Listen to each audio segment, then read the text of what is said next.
Hello students, welcome to physics bouquet. हम ये video में हीट एंड थर्मोडायनेमिक्स जो हमारा चल रहा है उसमें से एक इम्पोर्टेंट टॉपिक के बारे में डिस्कशन करेंगे, that is specific heat.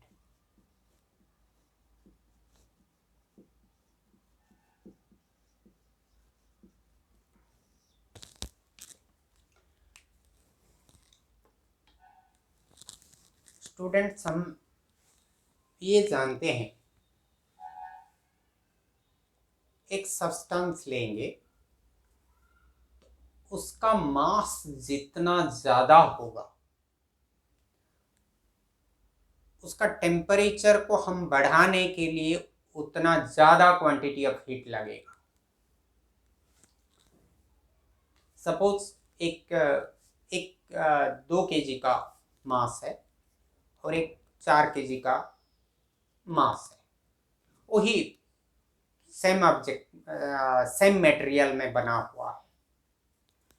2 kg का है, 4 kg का है, तो 2 kg का मास को हम टेम्परेचर सपोज 5 डिग्री सेंटीग्रेड बढ़ाना चाहते हैं और उसका भी 5 डिग्री, 4 kg का भी 5 डिग्री सेंटीग्रेड बढ़ाना चाहते हैं, तो ज़्यादा क्वांटिटी ऑफ हीट किसको लगेगा? वो 4 kg वाला को। मतलब क्वांटिटी ऑफ हीट, इसको मैं डेल्टा क्यू लिखता हूं। Delta Q is directly proportional to the mass m। Delta Q is the heat required. It is heat required और ये है mass of the substance, mass of the body. और हम जितना ज़्यादा टेम्परेचर बढ़ाने के लिए चाहेंगे उतना ज़्यादा हीट देना पड़ेगा। सपोज वो जो दोनों लिए हैं मासेस, सो ये भी 4 kg, ये भी 4 kg कर देते हैं। सेम मटेरियल में बने हैं और दो सब्सटेंसेस वही मटेरियल का लिए हैं। ये भी 4 kg, ये भी 4 kg। मगर हम पहला वाला 4 kg का टेम्परेचर सपोज 10 डिग्री सेंटीग्रेड बढ़ाना चाहते हैं और दूसरा का 20 डिग्री सेंटीग्रेड बढ़ाना चाहते हैं, तो ऑब्वियसली जिसको 20 डिग्री सेंटीग्रेड बढ़ाना है, जिसका टेम्परेचर, उसको ज़्यादा हीट देना पड़ेगा। तो हमारा ये जो quantity of heat required, it is directly proportional to change in temperature. ये जो डेल्टा थीटा है, ये है चेंज इन टेम्परेचर,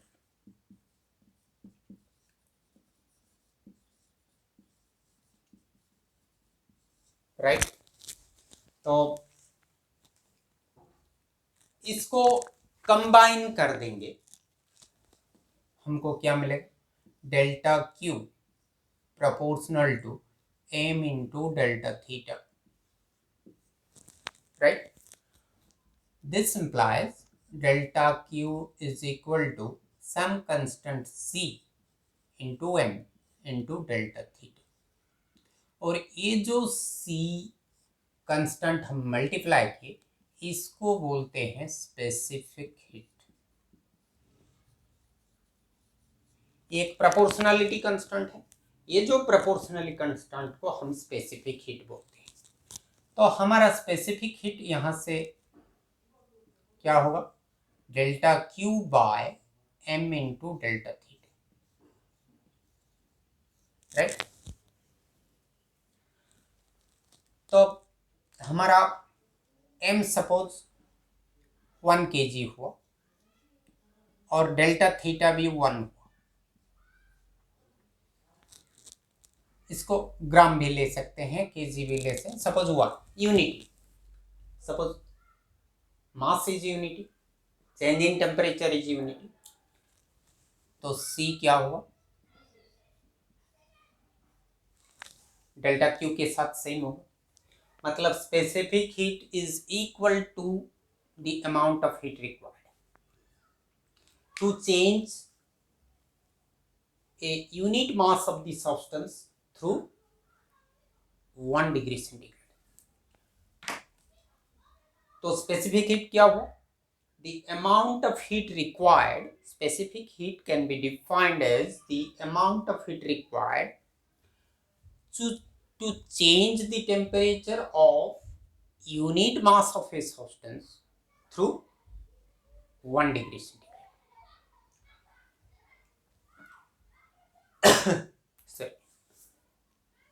तो चेंज टेम्परेचर चेंज को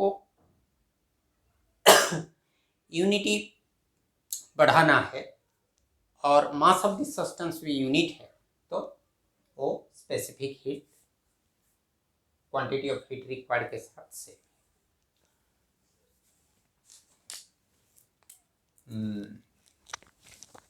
so specific heat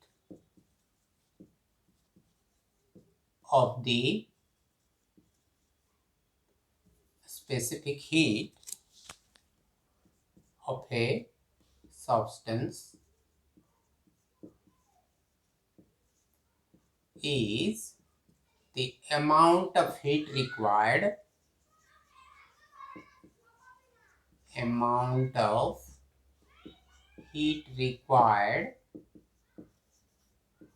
to raise the temperature of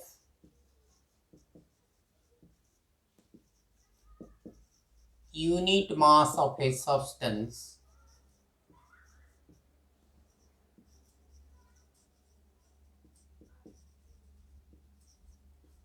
through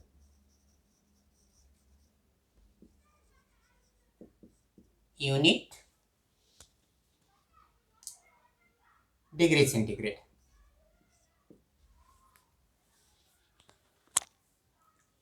और यूनिट केल्विन भी हो सकता है, और यहां हम लिख सकते हैं unit mass of a substance bye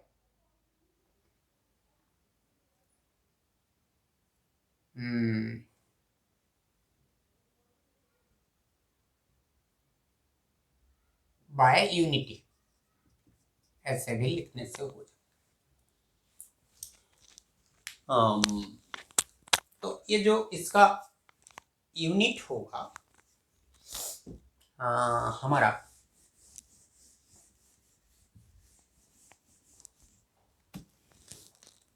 ये फार्मूला को आओ, ये जो हीट एक एनर्जी है, हम पहले भी डिस्कशन कर चुके हैं।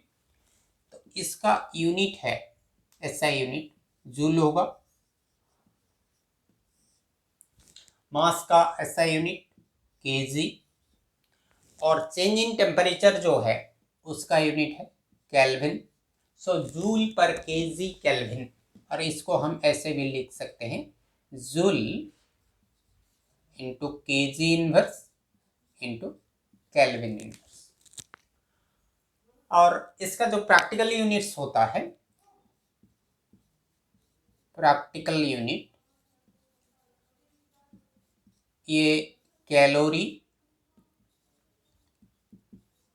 पर केजी के जगह ग्राम और इसके जगह डिग्री सेंटीग्रेड, मतलब calorie per gram per degree centigrade, calorie per gram per degree centigrade. और डायमेंशनल फार्मूला क्या हो? डायमेंशनल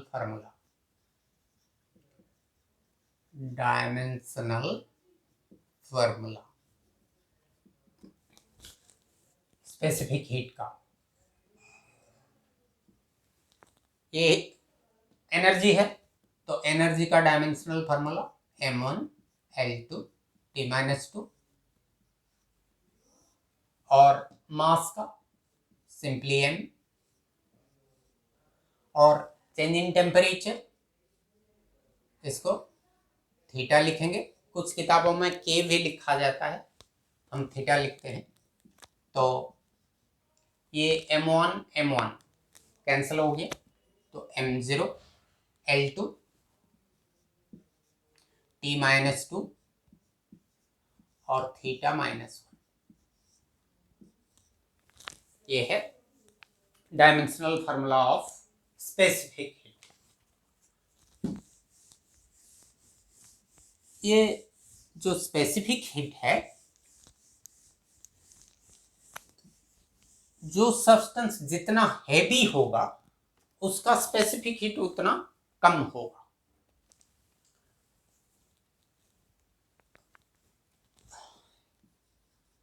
हैवी मतलब लेस स्पेसिफिक हीट, उल्टा लिख लेते हैं, स्पेसिफिक हीट इज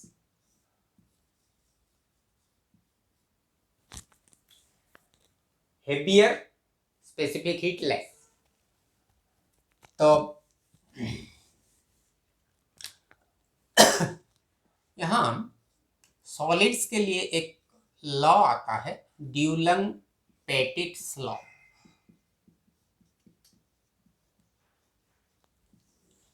ये सॉलिड्स के लिए एप्लीकेबल है। ये लॉ बोलता है कि atomic weight into specific heat is equal to 6 calorie per degree centigrade per gram. That means it is a constant.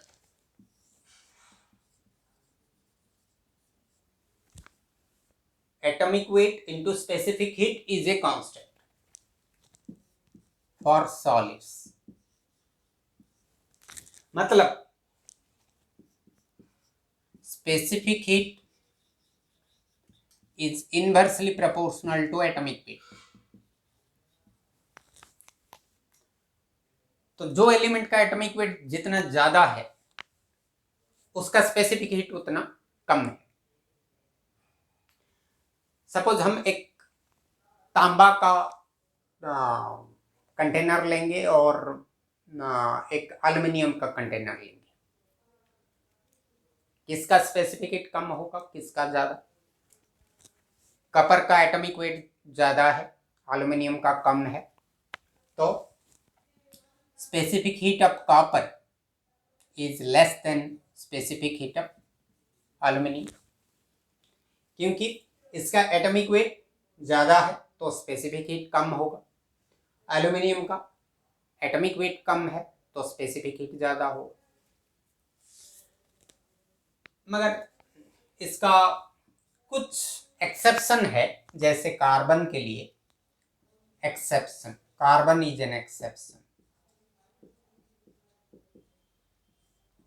Exception मतलब ये atomic weight into specific heat is not equal to 6, not equal to 6, ये एक exception है। Anyway it is applicable to most of the solids. और जो water है, जो कि हमारे लिए बहुत यूजफुल है, ओ वाटर का specific heat,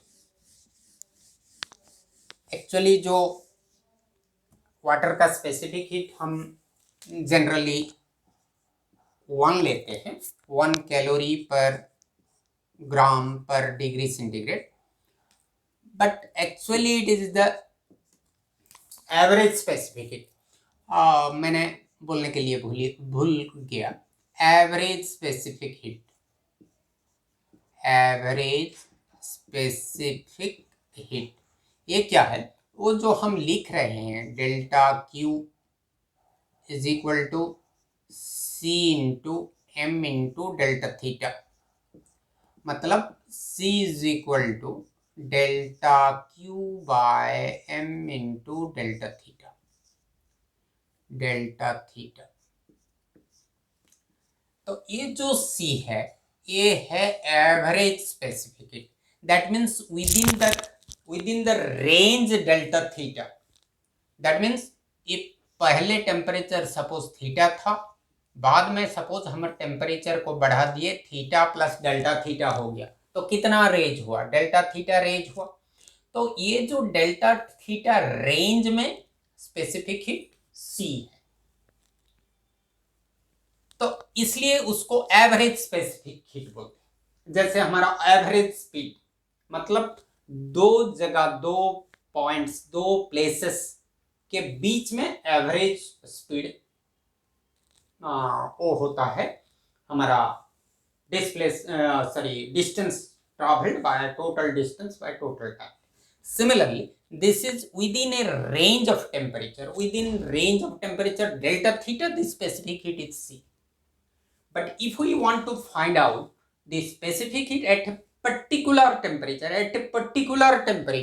then what we will have to do? C is equal to limit delta theta tends to 0 delta Q by M delta theta. जैसे हमारा इंस्टेंटेनियस स्पीड, इंस्टेंटेनियस वेलोसिटी, वहां क्या लेते हैं, time tends to 0, time interval tends to 0 लेकर हम limit लेते हैं।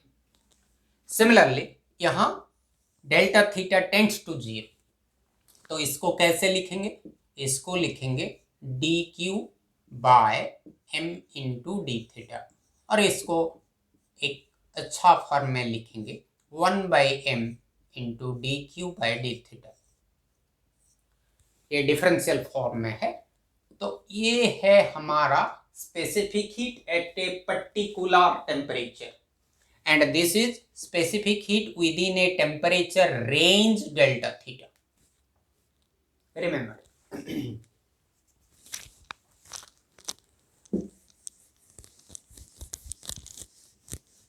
फिर मैं वाटर का स्पेसिफिक हीट जो बोल रहा था 1 calorie per gram per degree centigrade, ये एक्चुअली एवरेज स्पेसिफिक हीट है। एक्चुअली वो जो वाटर होता है, वो वाटर का स्पेसिफिक हीट ऐसे वेरी होता है, इस टाइप का, ये ऐसे वेरी करता है। सपोज ये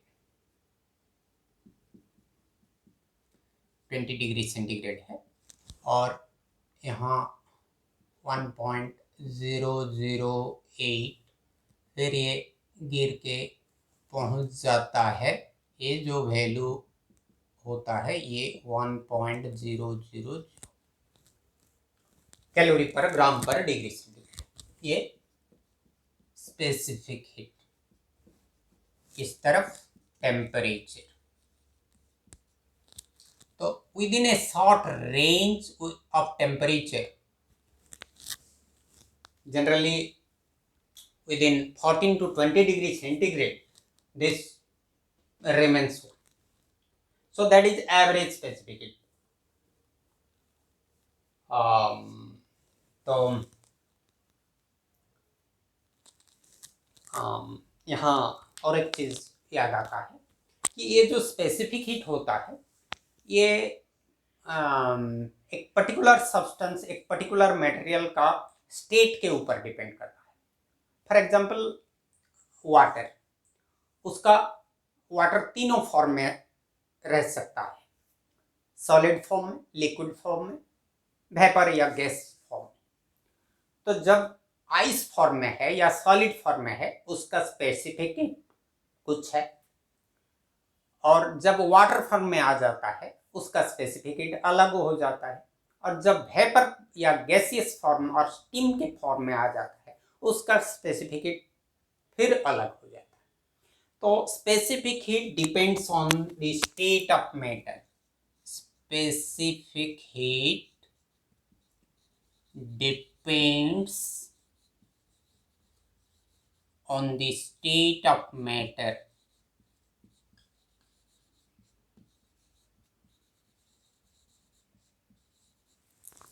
हमारा जो आइस होता है सॉलिड स्टेट, आइस का स्पेसिफिक हीट होता है 0.5 calorie per gram degree centigrade, और जब वाटर फॉर्म में आ जाता है, लिक्विड फॉर्म ओ हो जाता है 1.0 calorie per gram per degree centigrade. और जब स्टीम के फॉर्म में आ गया, स्टीम मतलब वेपर या गैसियस फॉर्म में आ जाता है, तो वो हो जाता है 0.47 calorie per gram per degree centigrade, लगभग इसके साथ same. So there is a variation with state of matter.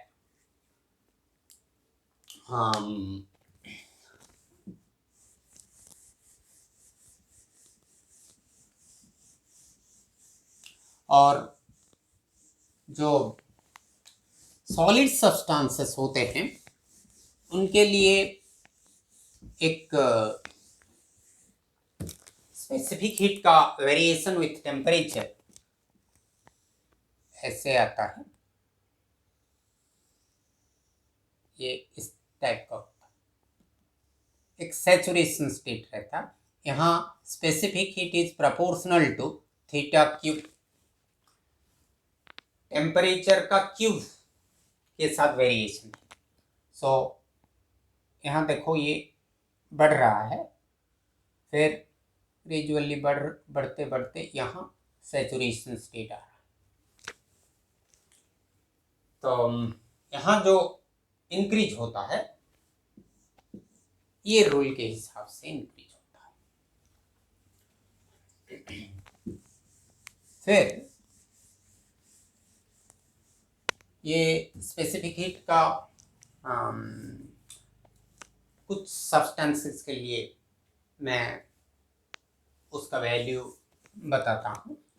और जो हाइड्रोजन के लिए ये सबसे ज़्यादा है, हाइड्रोजन के लिए ये specific heat 3.5 calorie per gram degree centigrade, ये मैक्सिमम है।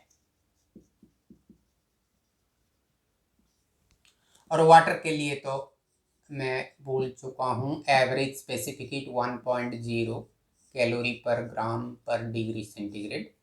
और बाकी जो सब्सटेंसेस है, अदर जो भी सब्सटेंसेस हैं उनके लिए less than 1.0 calorie per gram per degree centigrade. और सबसे मिनिमम है हमारा रेडियम और एक एक्टिनियम, ये सब के लिए 0.022 calorie per gram per degree centigrade, ये सबसे मिनिमम है।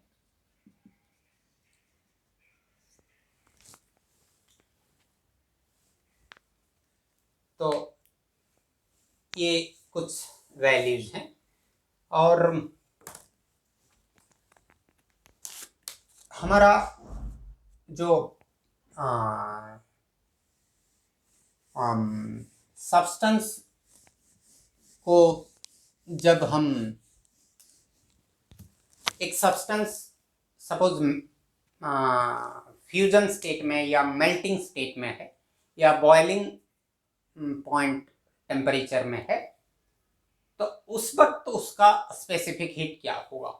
या आइसोथर्मल स्टेट में, आइसोथर्मल मतलब there is no change in temperature, हम जानते हैं C is equal to delta Q by M into delta theta.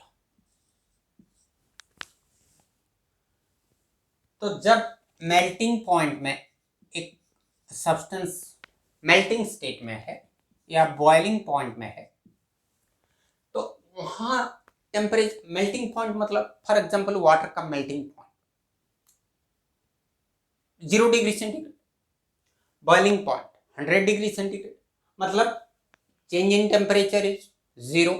या कोई सब्सटेंस आइसोथर्मल स्टेट में, आइसोथर्मल स्टेट मतलब नो चेंज इन टेम्परेचर, मतलब delta theta is 0। Isothermal state, तो वहां डेल्टा थीटा 0 हो जाता है, नो चेंज इन टेम्परेचर। तो स्पेसिफिक हीट क्या बनेगा, delta Q by M into 0, मतलब डेल्टा क्यू बाय 0 मतलब इन्फिनिटी। वहाँ स्पेसिफिक हीट इनफाइनाइट हो जाता है। और एक चीज मैं बोलूँगा, तो सपोज हम एक सब्सटेंस का टेम्परेचर बढ़ा दिए without any application of heat apply नहीं किए मगर टेम्परेचर बढ़ गया। जैसे सपोज एक गैस को कंप्रेस, तो कंप्रेस करने से उसका टेम्परेचर बढ़ जाएगा। सपोज एक लिक्विड को सेक की, कंटेनर में लिक्विड है उसको जोर से सेक की, हम टेम्परेचर आउटसाइड से हीट नहीं दे रहे मगर उसका टेम्परेचर बढ़ जाएगा, तो उसको बोलते हैं एडियाबेटिक स्टेट, एडियाबेटिक फेनोमेनन। तो वो एडियाबेटिक स्टेट में जो जब है एक सब्सटेंस, तो वहां हम हीट अप्लाई नहीं कर रहे हैं मगर टेम्परेचर बढ़ रहा है, मतलब वहां हमारा डेल्टा क्यू 0 है, adiabatic state.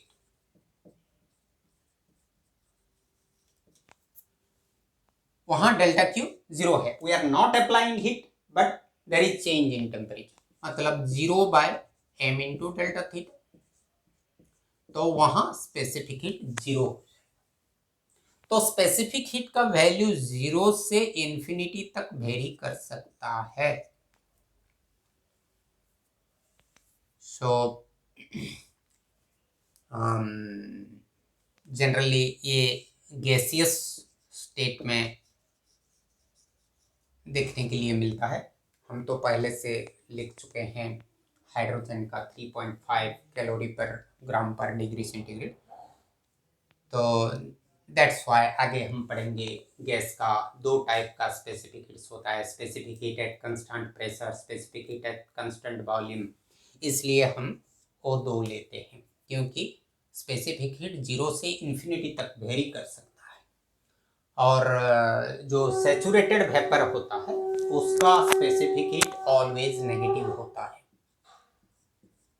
Specific heat negative होता है, मतलब quantity of heat required और delta theta they are negative to each other। मतलब टेम्परेचर बढ़ाना है तो क्वांटिटी ऑफ हीट कम, टेम्परेचर कम करना है तो वो ज़्यादा। तो ये किस लिए है, सैचुरेटेड वेपर, सैचुरेटेड वेपर के लिए specific heat is always negative. So these are some facts related to the specific heat। ये वीडियो में इतना ही। नेक्स्ट वीडियो में हम डिस्कशन करेंगे कुछ numerical problems related to specific heat. तब तक के लिए बाय।